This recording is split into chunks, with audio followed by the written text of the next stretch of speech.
స్వామి, నాకు ప్రశ్న. గురు పౌర్ణిమ, వ్యాస పౌర్ణిమ ఒకటేనా? అట్లయితే వ్యాసుడు ఎవరికి గురువు? మనమంతా వ్యాస పౌర్ణిమని గురు పౌర్ణిమలా ఎందుకు జరుపుకుంటున్నామా? భేష్, చాలా అద్భుతమైనటువంటి ప్రశ్నని అడిగావు. వ్యాస పౌర్ణిమని గురు పౌర్ణిమలా ఎందుకు జరుపుకుంటాము అనే కదా నీ ప్రశ్న. సరే, దానికి సమాధానం నీతో పాటు మన ప్రేక్షకులందరికీ కూడా చెప్తాను. మనకందరికీ వ్యాసుడు అంటే ఏం గుర్తుకొస్తుంది? వేదాలను విభజించాడు కాబట్టి వేదవ్యాసుడు అన్నారు అనేసి చాలామంది చెప్తూ ఉంటారు. మరి ఇటువంటి వ్యాసుడికి గురు పదాన్ని ఎవరు అందించారు? వ్యాసుడి యొక్క జన్మదినాన్ని వ్యాస పూర్ణిమగా జరుపుకునేటప్పుడు గురు పౌర్ణిమ అంటూ ఆయనని గురువులా గౌరవించడం ఎందుకు అనేటువంటి ప్రశ్నలు మీలో చాలామందికి వస్తూ ఉంటాయి, ఇందాక అడిగిన వాళ్ళని. అందుకే ఇప్పుడు వ్యాసుడి గురించి మనం చర్చించుకొనబోతున్నాం. ఈ ప్రసంగం ద్వారా వ్యాసుడు ఏ విధంగా మనకి ఉపకరించాడు, ఏ విధంగా మానవాళికి గురువు అయ్యాడు అనేటువంటి విషయాన్ని మనం మాట్లాడుకొనబోతున్నాం. ముందుగా వ్యాసుడి గురించి మనం తెలుసుకోవాలంటే మనందరికీ తెలిసినటువంటి గొప్పదైన ఒక స్తోత్రం, విష్ణు సహస్రనామ స్తోత్రం. అందులో ఏం చెప్పారు? వ్యాసం వసిష్ఠావతారం చక్తై పౌత్రమ కల్మషం పరాశరాత్మజం వందే సుఖతాతం తపోనిధిం వ్యాసాయ విష్ణురూపాయ వ్యాసరూపాయ విష్ణవే నమో వై బ్రహ్మనిజయే వాసిష్ఠాయ నమో నమః అనేటువంటి శ్లోకాన్ని చెప్పారు. ఈ శ్లోకం ద్వారా వశిష్ఠుడి యొక్క వంశ పరంపరలో శాక్తుడు, ఆ తర్వాత పరాశరుడు వచ్చి ఆ పరాశరుని యొక్క కుమారుడిగా వ్యాసుడు పుట్టాడు అని తెలుస్తుంది. అదేవిధంగా వ్యాసాయ విష్ణు రూపాయ వ్యాస రూపాయ విష్ణవే అన్నారు. అంటే విష్ణువే వ్యాసుడి యొక్క రూపంగా వచ్చాడు అనేటువంటి విషయాన్ని కూడా చెప్తూ ఉన్నారు.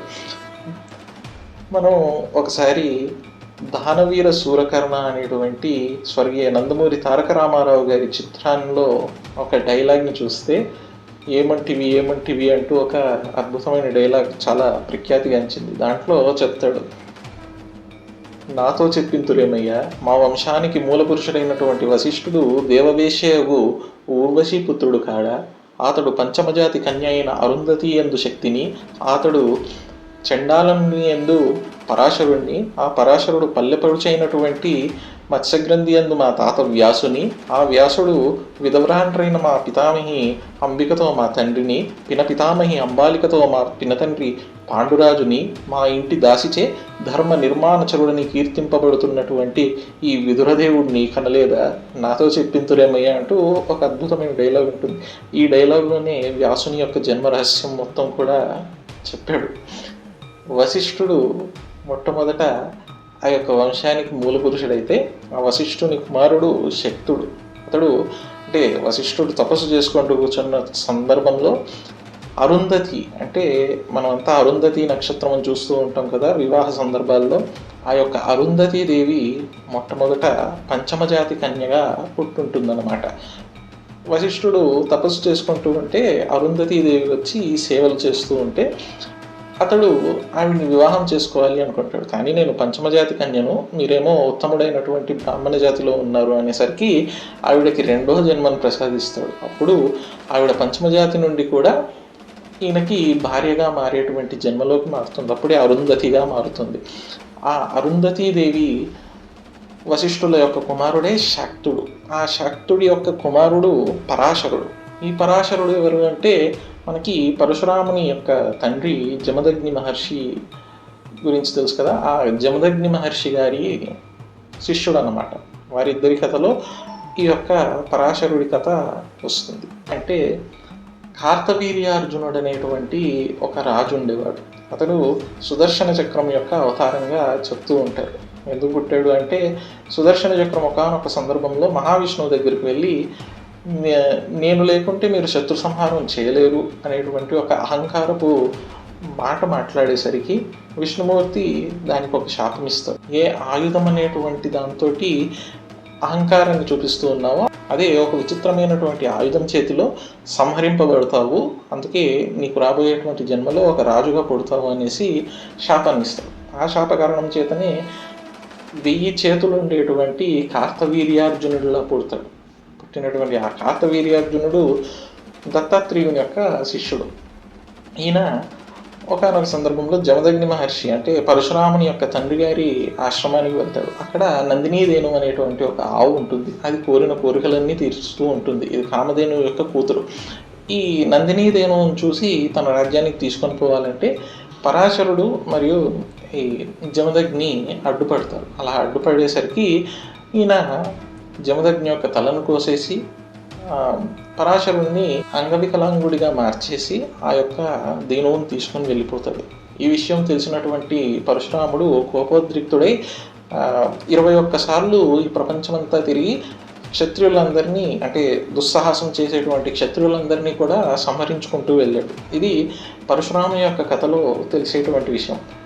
ఇక్కడ ఆ పరాశరుడు ఎవరైతే అంగవైకల్యంతో అక్కడి నుండి తప్పించుకుని బయటకు వచ్చాడో అక్కడి నుండి వెళ్ళిపోయేటువంటి సందర్భంలో నదిని దాటాల్సినటువంటి అవసరం వచ్చింది. ఆ నదిని దాటే సందర్భంలో అక్కడ ఒక మత్స్యగ్రంథి ఉంటుంది. అంటే చేపల్ని పట్టుకునేటువంటి వారి తెగకు చెందినటువంటి ఒక స్త్రీ ఉంటుంది. ఆవిడ స్వామిని చూసి అంటే పరాశరుణ్ణి చూసి నేను ఒడ్డును దాటిస్తాను రండి అని చెప్పేసి తన యొక్క పడవలోకి ఎక్కించుకుంటుంది. ఆవిడ యొక్క విచిత్రమైనటువంటి శరీరపు ఛాయ అంటే ఆవిడ చేపలో నుండి పుట్టినటువంటి స్త్రీ. అందుకే ఆవిడ్ని మత్స్యగ్రంథి అనేటువంటి పేరుతో పిలుస్తారంటే చేప యొక్క వాసన తన శరీరం నుండి వస్తూ ఉంటుంది కాబట్టి మత్స్యగ్రంథిగా ఆవిడ్ని చూస్తూ ఉండేవారు. ఆవిడ్ని పెంచినటువంటి తండ్రి పెట్టినటువంటి పేరు సత్యవతి. ఈవిడ్ని చూసి ఇంత విచిత్రంగా ఉంది, ఈవిడే ఈ యొక్క విష్ణువు యొక్క సరికొత్త అవతారానికి నాంది పలకడం కోసం గర్భాన్ని ధరించగలిగినటువంటి స్త్రీ అని భావించి పరాశరుడు ఆవిడకి ఒక వరం ఇస్తాడు. విష్ణుమూర్తిని నీ కడుపులోకి పంపిస్తాను, ఆయనకి నువ్వు జన్మనివ్వాలి, ఆయనే రాబోయే తరాలకి మహత్తరమైనటువంటి ఋషిగా బ్రహ్మర్షిగా గురువుగా మారబోతున్నారు అంటూ వరం ఇస్తాడు. కానీ ఆవిడ అయ్యా నేనేమో వివాహం కానిటువంటి కన్యని, నాకు పిల్లవాడేమిటి అనేసి అడుగుతుంది. అప్పుడు ఈ విషయం నీకు నాకు ఈ పిల్లవాడికి తప్పితే ప్రపంచంలో ఎవరికి తెలియదు, నువ్వు ఎప్పుడైతే దీన్ని తెలియజేయాలి అని అనుకుంటావో అప్పుడే ఇది బయటకు వస్తుంది, అప్పటి వరకు ఎవరికి తెలియదు, ఎక్కడ బయటికి రాదు అనేసి వరం ఇస్తాడు. ఆ కారణం చేత ఎవ్వరికీ కనిపించకుండా ఉండడం కోసం ప్రపంచాన్నంతా చీకటి చేసేస్తాడు. ఆ చీకటిలో నుండి ఈ యొక్క బాలుడు ఆ తల్లి గర్భంలోకి వెళ్తాడు. ఎప్పుడైతే ఆ బిడ్డ బయటకు వస్తుందో అప్పుడే పౌర్ణిమ తిథి వచ్చి ఆ యొక్క పౌర్ణిమ వెన్నెలలో అద్భుతమైనటువంటి వ్యాస భగవానుడి జననం జరుగుతుంది. ఈ వ్యాస భగవానుడు ఎవరు అంటే కృష్ణద్వైపాయనుడు అనేటువంటి పేరుతోటి పుట్టడం జరుగుతుంది. ఇప్పటికీ 28 మంది వ్యాసులు వచ్చారు. అంటే ఎలా అయితే మనకి బ్రహ్మ పదవి ఇంద్ర పదవి ఇలాంటివన్నీ ఉన్నాయో దిక్పాలక పదవులు, అదేవిధంగా వ్యాసుడు అనేటువంటిది కూడా ఒక పదవి. ఆ పదవిని 28 మంది ఇప్పటిదాకా అధిష్ఠించారు. ప్రస్తుతం మనం కలియుగం అంటే 28వ కలియుగంలో ఉన్నాం కాబట్టి దీనికి సంబంధించినటువంటి వ్యాసుడు ఎవరు అంటే కృష్ణద్వైపాయనుడు అనేటువంటి పేరుతో మత్స్యగ్రంథి అయినటువంటి సత్యవతీదేవికి పరాశరుడికి పుట్టినటువంటి మహానుభావుడు. ఆయన గురించే మనం మాట్లాడుకుంటున్నాం. ఈయన పుట్టిన 2వ క్షణంలోనే లేచి నడవడం మొదలుపెట్టాడు. 3వ క్షణంలో యవ్వనంలోకి రావడం మొదలుపెట్టాడు. 4వ క్షణంలో బ్రహ్మజ్ఞాని అయి తపస్సు చేసుకోవడానికి వెళ్ళిపోతానని చెప్పేసి వెళ్ళిపోయాడు. ఇదంతా ఒక విష్ణు మాయలాగా కనిపించింది ఆ మత్స్యగ్రంథికి. అదేవిధంగా మనకి మహాభారత కాలంలో శాంతనుడు అంటే భీష్ముని యొక్క తండ్రి భీష్ముడికి వివాహం చేయాలని అమ్మాయిని వెతుక్కుంటూ వచ్చి మత్స్యగ్రంథిని చూసి వివాహం చేసుకొని భీష్మ ప్రతిజ్ఞ తీసుకున్నటువంటి దేవవ్రతుడు మళ్ళీ వివాహం చేసుకోకుండా ఉండడం వల్ల ఈ మత్స్యగ్రంథికి పుట్టినటువంటి కుమారులు రాజ్యాన్ని నడిపించలేక వివాహం చేసుకొని కూడా అర్ధాంతరంగా మరణించేసరికి ఆ వంశవృద్ధి అనేటువంటిది జరగడం కోసం అప్పుడు ఈ సత్యవతీదేవి వ్యాసుడిని పిలిపించి ఇతడు కూడా నా కుమారుడే, ఇతడి ద్వారా వీరికి పుత్ర సంతానం కలిగించేటువంటి వరాన్ని ఇప్పిస్తాను అని చెప్పి అంబాలికకు కూడా ధృతరాష్ట్రుణ్ణి పాండురాజుని పుట్టించేలాగా చేస్తుంది. అదేవిధంగా ఆ సందర్భంలో భయపడినటువంటి వారి కళ్ళు మూసుకుంటారు మొట్టమొదట అంబాలిక. అందుకే ధృతరాష్ట్రుడు కళ్ళు లేనటువంటి కుమారుడిగా పుడతాడు. ఆ తర్వాత పాండురాజు యొక్క తల్లిని పంపిస్తే ఆవిడ భయపడి ఆవిడ ప్లేస్లో ఒక దాసిని పంపిస్తుంది. అందుకే ఆ ఇంటి దాసి చేత ధర్మ నిర్మాణచరుడైనటువంటి విదురుడు పుడతాడు. ఎందుకయ్యా అంటే ఆవిడ అంతటి మహానుభావుడు వ్యాస భగవానుడు అక్కడ ఉన్నాడనేటువంటి విషయంతో చాలా భక్తితోటి అతన్ని సేవిస్తుంది. అందుకే విదురదేవుడు అనేటువంటి వాడిని పుట్టిస్తారు. ఈ ఆఖరిదైనటువంటి అంబాలిక భయపడుతూ వెళ్ళడం వల్ల పాండురోగం ఉండేటువంటి పాండురాజు పుట్టాడు. ఇలా వ్యాస భగవానుడు ఈ యొక్క మహాభారతం అనేటువంటి జరగడానికి మూలకారకుడైనటువంటి వాడు. ఇది ఆయన యొక్క జన్మ వృత్తాంతం. ఈ ఆషాఢ శుద్ధ పౌర్ణిమ నాడు ఆయన జననం జరిగింది కాబట్టి దీన్ని వ్యాస పూర్ణిమగా అందరూ చెప్పుకుంటారు. ఇక ఆయనని గురు పౌర్ణిమగా ఎలా మార్చారు, అది గురువులకు ఎలా ఆపాదించబడింది అనేటువంటిది చెప్పుకోవాల్సి వస్తే, వ్యాసుడు కేవలం వేదాలని మాత్రమే కాదు విభజించింది. ఇప్పుడు మనం చూస్తూ ఉంటాము, క్లాస్ రూమ్లో కూర్చోబెట్టి 100 మంది ఉంటే 100 మందిని, 1000 మంది ఉంటే 1000 మందిని కూర్చోబెట్టేసి బోర్డు మీద చెప్పుకుంటూ వెళ్ళిపోతారు. ఎవరికి అర్థమవుతుందో ఎవరికి అర్థమవుతుందో ఎవరికి తెలియదు. ఆ లెక్చరర్ జస్ట్ పోర్షన్ కంప్లీట్ చేయాలి అనేటువంటి దాంతో చెప్పుకుంటూ వెళ్ళిపోతాడు. తర్వాత వేరే వాళ్ళు వచ్చి పిడిగొట్టించి బట్టీలు కొట్టించి మార్కులు తెప్పించేస్తారు, సర్టిఫికేట్లు వచ్చేస్తాయి. బయటికి వెళ్ళాక ఉద్యోగాలు చేసుకోవడం చేతకాక ఎవడు మంచి పట్టుండేటువంటి వాళ్ళు లేకుండా అయిపోతున్నారు. ఇది ఈ సమాజంలో మనం చూస్తున్నాం. ఈ విషయాల్ని ఆ రోజుల్లోనే ఈ యొక్క వ్యాస భగవానుడు ఆలోచించగలిగాడు. వేదాలని మొట్టమొదట చదివి అర్థం చేసుకున్నటువంటి వేదవ్యాసుడు ప్రజలకి ఇది అర్థం అవ్వడం చాలా కష్టం. ఎక్కడో కోటిలో ఒక్కడికో ఇద్దరికో అర్థమవుతుంది, అంతే తప్పితే అందరికీ ఇది సరి సమానంగా అర్థం కాదు అనే భావంతో ఋగ్ యజు సామ అథర్వణ వేదాలుగా దీన్ని విభజించాడు. అది విభజించిన తర్వాత కూడా ఇది కూడా ఎక్కువ శాతం జనాలకు అర్థం కాదు, అర్థం చేసుకోలేరు అనేటువంటి ఉద్దేశంతో దాన్ని మరింత సింప్లిఫైడ్గా ఉపనిషత్తులుగా బ్రహ్మసూత్రాలుగా విభజించాడు. ఈ బ్రహ్మసూత్ర ఉపనిషత్తులు కూడా ఒక తరగతి వరకు మాత్రమే అర్థమవుతుంది, కానీ తర్వాతి వాళ్లకు అర్థం కాదే, వారి యొక్క కాన్సన్ట్రేషన్ దాని మీద సరిగ్గా ఉంటుందో ఉండదో అనేటువంటి చిన్న ఆలోచన వచ్చింది.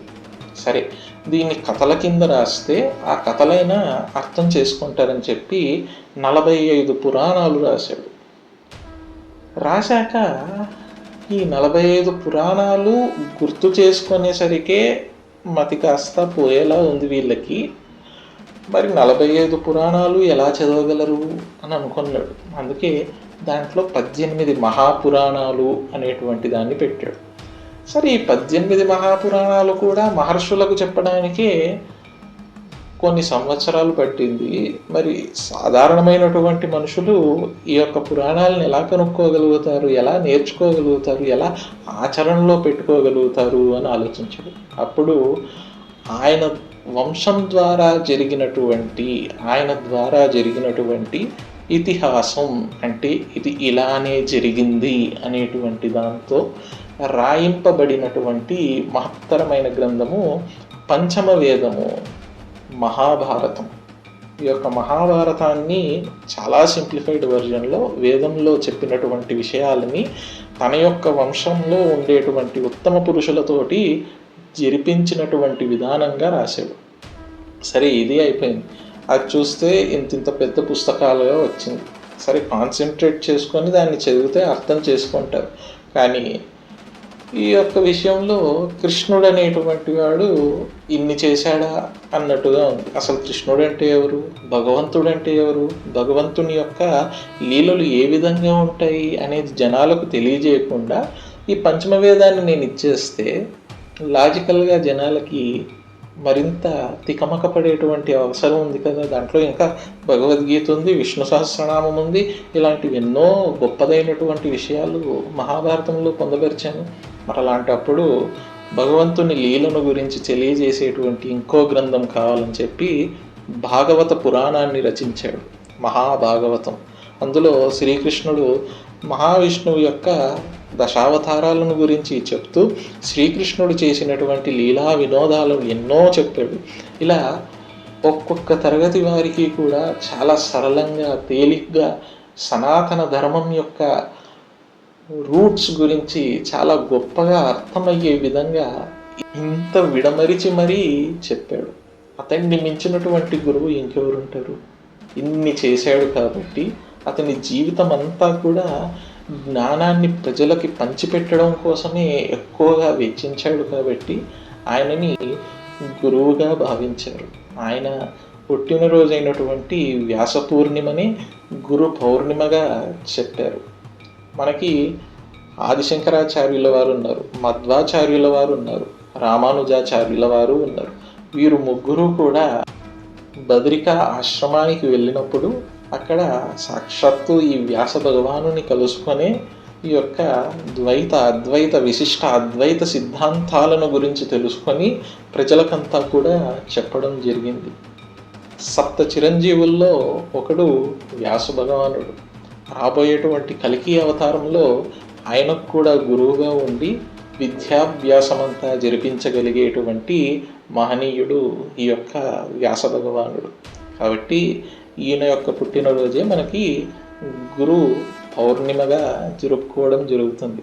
అదేవిధంగా మనకి ఎంతోమంది గురువులు, ఈ యొక్క భారతదేశమే ప్రపంచానికి విశ్వగురువు కాబట్టి ప్రతి అణువులోనూ ప్రతి చోట కూడా గురువులు వెరుస్తూనే ఉంటారు. అటువంటి ఎందరో గురువుల్ని వ్యాస భగవానుని స్వరూపంగా భావించి, గురువుగా భావించి పూజించుకునేటువంటి రోజు. ఒకడికి ఒక విధంగా చెప్తే అర్థమవుతుంది, ఇంకొకడికి ఇంకో విధంగా చెప్తే అర్థమవుతుంది. ఇప్పుడు మ్యాథమెటిక్స్కి సంబంధించినటువంటి టీచర్ సైన్స్ చెప్పలేడు, సైన్స్కి సంబంధించినటువంటి వాడు మ్యాథ్స్ చెప్పలేడు. కాబట్టి నేను వెళ్ళి సైన్స్ లెక్చరర్ని, అంటే సైన్స్ టీచర్ని పూజించుకుంటే మ్యాథ్స్ వాడు వచ్చి నన్ను విమర్శిస్తే ఎలా ఉంటుంది? అలా ఎవరి గురువుల్ని వాళ్ళు పూజించుకోండి. ఎవరి యొక్క గురువుల్ని వారు మహానుభావుడైనటువంటి వ్యాసుడితో సరి సమానంగా చూడండి. ఆ వ్యాసుడు ఏ విధంగా అయితే మన ప్రపంచానికి ఇన్ని పుస్తకాలని, ఇంత జ్ఞానాన్ని పంచిపెట్టాడో అదేవిధంగా ఒక్కొక్క గురుస్వరూపంలో కూడా మనకు అదే అందిస్తాడు. అదేవిధంగా ఇంకో ప్రశ్న కూడా చాలామందికి వస్తుంది, నిజమైనటువంటి గురువు ఎవరు అనేటువంటిది. దానికి కూడా భగవద్గీతలో ఒక మాట చెప్పాడు కృష్ణ పరమాత్ముడు. తద్విద్ది ప్రణిపాతేన పరిప్రశ్నేన సేవయా ఉపదేక్షంతి తే జ్ఞానం జ్ఞానినః సత్వదర్శినః. అంటే గురువు అనేటువంటి వాడిని ఎలా కనుక్కోవాలి అనే దానికి ఈ యొక్క పద్యం చాలా, అంటే ఈ యొక్క శ్లోకం చాలా గొప్పదైనటువంటిది. మనిషి అంటే ఈ శిష్యుడు అనేటువంటి వాడు గురువుని కేవలం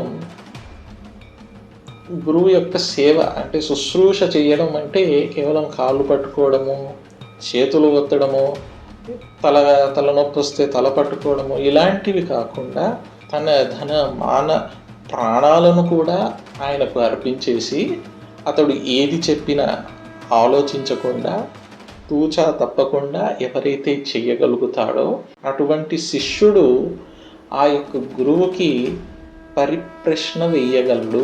పరిప్రశ్న అంటే ప్రశ్నించడం మాత్రమే కాదు, ఆ యొక్క గురువు చెప్పగలడో లేదో అనేటువంటి అనుమానం లేకుండా నిజంగా ఈ శిష్యుడికి తెలియనటువంటి ప్రశ్నలు ఏవైతే ఉన్నాయో దాన్ని సంధించి ఆయనను అడిగి సేవ చేస్తూ తన ధన మాన ప్రాణాలను అర్పించి అడిగి తెలుసుకోగలిగినటువంటి శిష్యుడు ఎప్పుడైతే ఉంటాడో అప్పుడు నిజమైనటువంటి తత్వదర్శి అయినటువంటి గురువు వాడి ముందుకు వస్తాడు. ఈ యొక్క తత్వదర్శి అయినటువంటి గురువు జ్ఞానాన్ని ఉపదేశించడు. తత్వదర్శి అయినటువంటి గురువు ఎవరైనా కూడా అజ్ఞానాన్ని ఉపదేశిస్తాడు. ఏ విధంగా అంటే, వెలుతురు అంటే ఏంటి? చీకటిని పాలద్రోలేది వెలుతురు.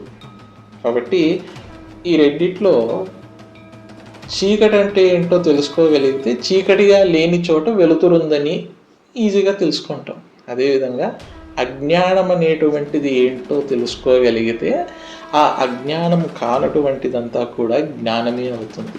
ఈ విషయాలను తెలుసుకున్నటువంటి శిష్యుడు, గురువు ఇద్దరూ కూడా ఆ యొక్క పరమాత్ముని అంశలే అవుతారు. అంటే వారిలో కృష్ణుడే ఉంటాడు అంటూ భగవద్గీతలో కృష్ణ పరమాత్ముడు చెప్పినటువంటి మాట. ఆ విధమైనటువంటి శిష్యరికం మీరు చెయ్యగలిగితే మీకు మంచి సద్గురువుల సాంగత్యం అనేటువంటిది లభించి జీవిత పరమావధి అనేటువంటిది తెలిసి ఈ యొక్క మానవ జన్మని చరితార్థం చేసుకునేటువంటి అవకాశం లభిస్తుంది. కాబట్టి అందరూ కూడా ఒకసారి మీ గురుదేవుల్ని మనసా వాచా కర్మేణ త్రికరణ శుద్ధితోటి పూజించుకోండి. ఈ యొక్క గురు పౌర్ణిమ నాడు వారి యొక్క సేవ చేసుకోండి. స్వస్తి. సర్వే జన సుఖినో భవంతు.